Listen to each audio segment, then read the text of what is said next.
Hey guys, welcome to the Liberal Hive Mind, a channel solely focused on exposing the abundant hypocrisy of the left. You know, when you're emotional and dishonest, when you're hyper-partisan, when you're a massive hypocrite, you end up making a fool of yourself. I mean, it's just inevitable. And boy, oh boy, is this one bad. I mean, a major yikes from Alexandria Ocasio-Cortez. But that's just what happens when you're emotionally unstable and you allow other people to live rent-free in your mind. If it's not Donald Trump living rent-free in their mind, then it's Elon Musk. And boy, oh boy, is AOC probably regretting this one. Sometimes it's better to just not speak or not tweet, to just stay home or stay out of it. But of course, as we know, Alexandria Ocasio-Cortez really struggles with that because she thinks that everyone wants her to chime in on everything. I mean, AOC is the expert on everything. We already know that. But really, she's only the expert on one thing, and that's absolute hypocrisy. AOC tries to call out Elon Musk as a fascist for banning, what was it, like 7 or 8 journalists for literally doxing him using private information. And well, it didn't really go so well for AOC in the comment section or in the tweet replies. Let's just leave it at that. Let me show you guys exactly what's going on here. Let's cover some more leftist hypocrisy like we normally do. We got some stuff to get into, so let's roll the tape. All right, folks, so just some context for those of you guys who aren't aware. I made a video on it today already, so you probably are if you watched it at least. Elon Musk's Twitter banned several leftist journalists from CNN, the New York Times, some other publications as well, for publicly posting his private jet location on their Twitter timelines. And that word right there, private, is actually really key here. Lefties are making the point that it's publicly available flight data, but actually, Elon Musk has actually gone through several steps using a system called PIA, which is supposed to make his jet logs private, yet Jack Sweeney, the computer scientist, found a workaround and was publicly publishing Elon's flight data. So that's essentially the background for those of you guys who aren't aware, and AOC, being the brilliant thinker that she is, thought this was her chance. This was her chance to really get a one-up on Elon Musk, because as we know, she just absolutely loves the man. She seems to be spending every waking hour of her existence thinking of him, speaking of him, and of course tweeting of him, and she just could not resist. Elon Musk tweets, "They post my exact real-time location, basically assassination coordinates, in obvious direct violation of Twitter terms of service." AOC then responds, "You're a public figure, an extremely controversial and powerful one. I'm not exactly sure why that's relevant, but anyways, let's continue on reading what she had to say. I get feeling unsafe, but descending into abuse of power plus erratically banning journalists only increases the intensity around you. Take a beat and lay off the proto-fascism. Maybe try putting down your phone." Yup. That coming from Alexandria Ocasio-Cortez. I should probably stop saying it like that, but anyways, that coming from AOC. And as we all know, us who are paying attention, AOC is probably the last person that should be speaking here. AOC is a politician who spends so much of her time constantly whining about threats to her safety from the radical, vicious right. She accused Ted Cruz of attempted murder. AOC wrote, "I am happy to work with Republicans on this issue where there's common ground, but you almost had me murdered 3 weeks ago, so you can sit this one out."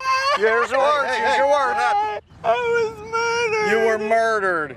Okay, Happy to work with almost any other GOP that aren't trying to get me killed. In the meantime, if you want to help, you can resign. You know, AOC with her little publicity stunt on January 6th, when she wasn't even in the same building where protesters were present, and claimed an hour before really anything happened, and an evil right-wing MAGA protester terrorist was banging on the door and she was hiding in the corner like the damn Shining. Here's Johnny. I was murdered. AOC has taken a stance, and frankly a bipartisan stance, in protecting public figures from potential violence, but she seems to only hold this stance when it benefits her and her Democrat comrades, as she would probably call them, because of course, as we know, when it comes to SCOTUS judges, she doesn't hold the same stance, and now we know when it comes to Elon Musk, well, the same thing. Sit this one out, please. You are not the person to be speaking right now, AOC. She continued on, however, "As someone who has been subject to real and dangerous plots, I do get it. I didn't have security and have experienced many scary incidents. You know, like that real scary incident of Alex Stein calling me a big booty Latina."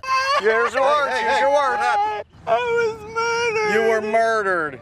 Okay, you My apologies, jokes aside. In fact, many of the right-wing outlets you now elevate published photos of my home and car, etc. At a certain point, you gotta disconnect. Alright, tough woman AOC, dealing with constant threats of violence, no security, just taking it all head on, and her view is that you just gotta disconnect. Just disconnect, bro. Quit being such a P word is essentially what she's telling Elon Musk. This coming from AOC is just such an absolute farce, and it shows you how morally dishonest these people are. Point that I keep making is that they're willing to justify anything as long as it's in their benefit. And also, AOC stated in this tweet that many of the right-wing outlets that Elon Musk is now elevating published photos of her home and her car. I'd really like to see that because I've searched for it and I just can't find it. But anyways, non-verified claims aside, this tweet is backfiring spectacularly. Take a look at some of these responses. Viva Fry responds, "You are such a damn hypocrite," posting a tweet of Elon Musk writing, "Reinstate former President Trump," with AOC responding, "I don't know, man. Last time he was here, this platform was used to incite an insurrection. Multiple people lost their lives, the Vice President of the United States was nearly assassinated, and hundreds were injured. But I guess that's not enough for you to answer the question. Twitter poll it is." Savannah Hernandez writes, "Somebody link AOC's real-time location, then we'll see how she really feels about this." She responds, "It happens literally all the time." Really, does it? In real time, people are posting your location, and then masked extremists are showing up and creating a traumatizing event for your children? Give me a break. These people are so intellectually dishonest, it's unreal. If AOC's real-time location was being posted on a constant basis, and we're not talking about someone snapping a picture of AOC dining in Florida as she escapes and vacations away from the lockdown tyranny from her current residence, we're talking about real-time location, like which airport you're landing at every single day as you travel. You think AOC's response would just be, "Just disconnect, bro"? Or would it be the typical, the classic, Here's your words. Here's your words. I was murdered. You were murdered. Okay, you know the answer to that? I mean, come on. It's the same constant double standard from these leftoids. You can't be the person who's constantly whining about threats to your existence, the threat of extremism and rhetoric that leads to violence, the threat of doxing and everything else, and only hold that standard to you and your activist friends. But of course, as we know, if the left didn't have double standards, the left wouldn't have any standards at all. Such absolute hypocrites. But Elon Musk took the whole faux outrage from these leftoids about as serious as you might expect. After AOC wrote, "Take a beat and lay off the proto-fascism, maybe try putting down your phone," Elon just responded, "You first, LOL," and basically disregarded the entire post, which I think is pretty much what everyone should do. Disregard and ignore this absolute garbage and double standard. That's what I got for you guys. Hopefully you enjoyed the video. If you did, make sure to leave a like and possibly subscribe to the channel if you guys are up for it. I'm gonna get out of here. Thanks for watching, and I'll see you on the next one.